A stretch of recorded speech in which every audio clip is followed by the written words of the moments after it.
ભજન ભોજન અને ભક્તિનો ત્રિવેણી સંગમ એટલે મહાશિવરાત્રિનો મેળો। આગામી 22 તારીખથી મહાશિવરાત્રિનો મેળો શરૂ થઈ રહ્યો છે। ત્યારે મહાનગરપાલિકા દ્વારા આજે કોમર્શિયલ હંગામી પ્લોટની હરાજી કરવામાં આવી હતી।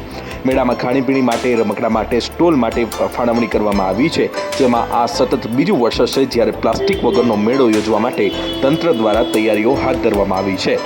એક દિવસમાં 10 થી 12 પ્લોટની હરાજી હાથ ધરવામાં આવી હતી, જેમાં તમામ સ્ટોલ ધારકોને ફાયરની પૂરતી સુવિધા રાખવા માટે પણ આદેશ કરવામાં આવ્યો છે। ભવનાથનો ઇકોઝોનમાં સમાવેશ કરવામાં આવ્યો છે, એટલે પ્લાસ્ટિકના ઉપયોગ પર ભવનાથમાં પ્રતિબંધ મૂકવામાં આવ્યો છે। ગત વર્ષે પણ તમામ વેપારીઓને આ નિયમની અમલવારી કરવામાં આવી હતી અને હાઈકોર્ટના આ આદેશને અનુસરવા માટે સૂચનાઓ પણ આપવામાં આવી હતી। જૂનાગઢના તંત્ર દ્વારા તમામ જે વેપારીઓ છે તે પ્લાસ્ટિકનો ઉપયોગ ન કરે તે માટે સમજાવટ પણ કરવામાં આવી હતી। આ સાથે કોઈપણ વ્યક્તિ જો પ્લાસ્ટિકનો ઉપયોગ કરતો પકડાય તો તેને દંડનીય જોગવાઈ પણ કરવામાં આવી છે।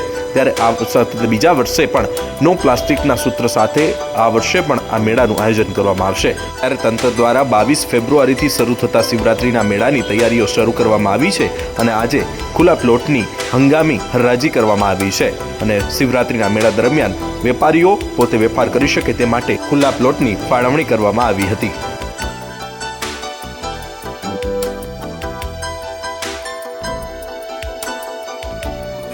સુપ્રિન્ટેન્ડન્ટ મનોજ રૂપાભરા, મહાનગરપાલિકા જૂનાગઢ।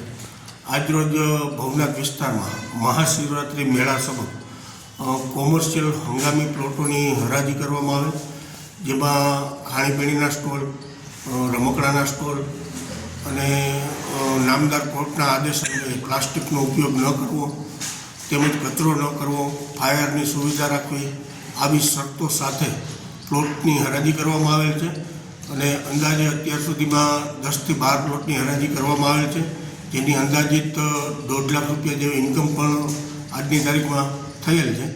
મહાનગરપાલિકા દ્વારા હજુ સુધી હરાજી શરૂ જ છે। જે કોઈ લાગતા વળગતા હોય, જે કોઈને રસ ધરાવતા હોય તે ભાગ લઈ શકે છે હરાજીમાં। 15 તારીખથી ઉતારા ફાળવણીની પણ કામગીરી ચાલુ થશે।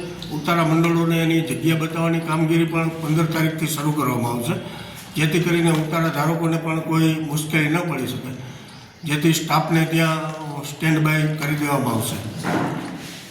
આમ આગામી 22 ફેબ્રુઆરીથી શરૂ થતા શિવરાત્રિના આ મેળામાં ભજન ભોજન અને ભક્તિના ત્રિવેણી સંગમમાં લોકો ડૂબકી મારવા માટે ઉમટી પડશે। ત્યારે તંત્ર દ્વારા પણ અહીં આવતા પ્રવાસીઓને કોઈ અગવડતા ન પડે તે માટે તૈયારીઓ શરૂ કરવામાં આવી છે। આશિષ પરમાર, લોકલ 18, જૂનાગઢ।